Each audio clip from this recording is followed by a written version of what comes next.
Videographer. Ano naman yan? Hindi! 2 joints! Videographer. Malapit na kasi ang 2025. O, tapos? 2 joints. O, ano ngayon? Nakakaloka lang talaga, no? Kasi parang nag-flashback lahat sa akin, videographer. Withdraw, Lenny. Baka may manalo na hindi Marcos. Bari, mag-ingat ka. May CCTV ang Office of the Vice President. Bari, mag-ingat ka. May CCTV yung bahay sa McKinley. Bari, mag-ingat ka. Ha? May CCTV at may picture yung bahay sa Dasmariñas Village.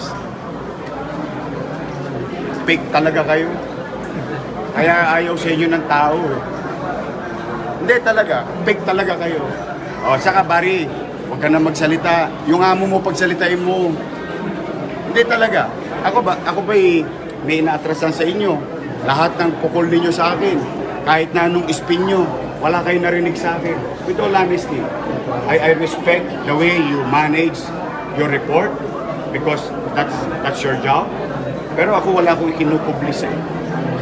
Lahat pinipilit ko sagutin. Bibihira ng sagot ko, titingnan ko. Pag sinabi kong titingnan ko, kasi hindi ko talaga alam yung bagay na yun. Pero ako, yan, huwag ka na, Pari, tabi ka na sa Gedli. Pagsalitain mo yung amo mo.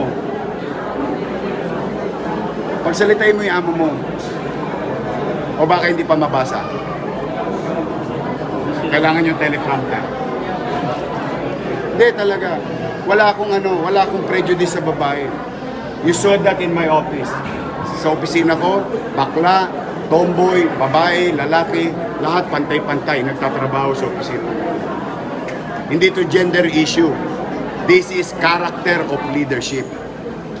Character. Maaring ang tao hindi nakapag-aral, maaring ang tao ay mahirap, pero ang bawat tao may dignidad. Huwag mong kukunin sa kanya yun. Pag yun ang kinuha mo sa amin, inhulog mo kami sa bangin, sisiguraduhin namin, hawak namin ang panyo. Kaya I challenge him and I tell, Bari, huwag kang magsinungaling. Bari, huwag kang sinungaling, baka hindi mo alam ang ginagawa ng amo mo. Ako, challenge ko sa kanila yan. Oh, now tell me if I'm lying. Then I'll show you proof. Ayun nga mga kabatang helmet. Today is a very very happy day. Sa lahat ng mga bagong pasok sa channel, please don't forget to click the subscribe button, tiny bell para like kayo updated sa lahat ng mga para namin ni Videographer. 2 joints. So, ayan, napanood nyo, no, Videographer? Yung mga 2 joints na ganap dati. Bakit ko nga ba pinapalabas na naman yan at nag-flashback tayo? Kasi ito, yung mainit na issue talaga sa Maynila. Ako naman yan. Tagal ko lang hindi nag-upload about dito kay Yorme. No, Videographer? Pero ito talaga maugong sa amin sa Tondo. Ayan, panoorin nyo!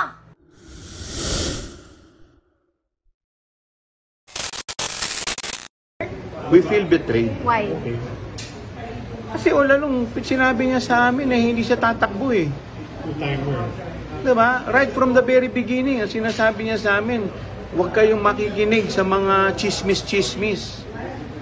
Lahat yan, hindi totoo, hindi kami maglalaban ni ate. At hindi naman ito sabi ko lang, panoorin ninyo lahat ng mga interviews sa kanya. Lahat ng mga interviews, lahat ng sinasabi niya, gedli-gedli na siya, mag-retiro na siya. So ano nangyari? Lagi niya sa amin sinasabi, yung kanyang laway masasanla. Sir, would it be fair to say na ito yung toughest battle compared to your party versus ERAP, your party versus LIM? Toughest because may emotion na involved. Dahil siyempre parang tinuring namin siya na kapatid. Until now, 'di ba? Ayaw namin magkasakitan. 'Di ba? Nag-uusap pa rin kayo ni Yorme. Hindi na, nung huling usapan nga namin, yung kaninang binanggit ko, kaya lang ang problema, after that, kung ano-ano mga sinabi na nangyari na hindi naman totoo. Sir, your appeal to Yorme? Yeah. Reconsider. Well, to reconsider, di ba? Dahil sa totoo lang, until now, masakit sa amin to dahil parang kapatid namin siya eh. Magkakapatid kami, isipin mo, ilang pamilya ang nagkagulo-gulo dahil dito. magkakapatid, mag-aasawa, magkakaibigan. Tapos ngayon, nakita mo sa council, nagkakagulo, nag-aaway-away, magkakaibigan. Diba? Hindi lang sa loob, pati sa labas, kung ano-ano ng mga ang pangit at nakakahiya. Ang daming tumatawag sa akin ng mga national figure. Kino-confirm kung totoo. Sa totoo lang, ang dami kong binitawang salita, hindi mag-aaway yan dahil magkapatid yan dalawa. Sa totoo lang, nahihiya po ako sa nangyari. O diba, mga kabata helmet, sa lahat ng mga viewers natin, Bichogapar, at mga subscribers, lalo na tiga Maynila, especially sa Tondo, sa tiga Maynila, ayan nga ang napapabalita. Mukhang magkakaroon talaga ng tapatan. Una at Yorme na naman, Bichogapar. Talaga? Pero diba, ayan nga, sabi nga ni Representative Joel Chua, Bichogapar, parang nakaramdam din sila ng betrayal. Ano naman tayo sa betrayal, diba? Ang feeling nilang na-betray sila, Bichogapar. No. Ni Yorme nga, kasi nga diba sinasabi nga daw dati ni Yorme, gedli-gedli na lang siya, diba? Sa gedli Oo, lang siya. re-retiro na talaga siya. Eto nga, napapabalita nga. So, tapatan to, Bichogapar. Lacuna. Ano ba talaga? So, hindi na siya gedli-gedli. Hindi na. Gitna na siya. Gina naman. Pero ayan nga, no, mga kabata helmet. Yorme is waving. Oo, Yorme's waving na naman. Ang City Joy. Hall. Diyos ko. Pero kung babalikan mo, yung mga sinabi niya kay VP Lenny, no, parang... Ay, teka lang. Masyado ka naman... At eto, ang babanggain niya, babae din, si Mayora Lacuna. Kahit sabihin niya na late mag-announce ng suspension si Mayor Lacuna pag umuulan. Pero ito, pinag-usapan kasi yung pagkababae rin, Bichogapar. Kagaya nung ginawa niya kay VP Lenny na Lenny withdraw sa press con. Tapos, napangangan na lang sila Senator Ping kasi wala naman silang kalalaman doon, di ba? At nung sinabi na babae nga daw si VP, kaya hindi daw nila masyadong inano during the debate. O, sino ba naman kasi may sabing lalaki si BP? Kaya nga, babae si VP Lenny, pero kaya sumagot ni VP. Ang inuurungan niya sa mga debate, pero bakit na no, yung pagkababae, bakit yun yung lagi na lang dahilan? Di ba nga? Yung pandesal, buti pa daw yung pandesal kaya nila nga, naman. di ba? Ay, nako mga taga Maynila. Masyado. Bahala na kayo. Mag-isip-isip. Ako, basta ako nakaisip na. Nasa inyo na yan. Kung gusto nyong iupo uli, paupuin at ibalik, di ba? Or, magta-try tayo ng iba naman. May iba ba? Mukhang may iba pa. Bukod din kay Mayora Lacuna, alam ko may iba pang tatakbo. Pero, nasa inyo yan. Pero grabe talaga, no, Bichogapar? Pero sabi ni Representative Chua, kung tatakbo daw na senador si Yorme, susuportahan nila. Kaya nga parang mag-isip si Yorme, kung senador na lang ang tatakbuhin niya, ito nga pagka-alkalde, ayun na nga, ang banggaan, Bichogapar. Ang talagang pinakamakulit. Straightforward. Pinklawan. Kasi matapos ang lahat na hindi niya tatapatan si ate, tawag nga si Mayora. Ba't ganito na ang mga inilalabas ni Yorme sa mga press con, sa mga interviews niya? Abay, parang nagbalik na naman during sa kampanya ng presidential, di ba? Kung ano-ano yung naririnig natin.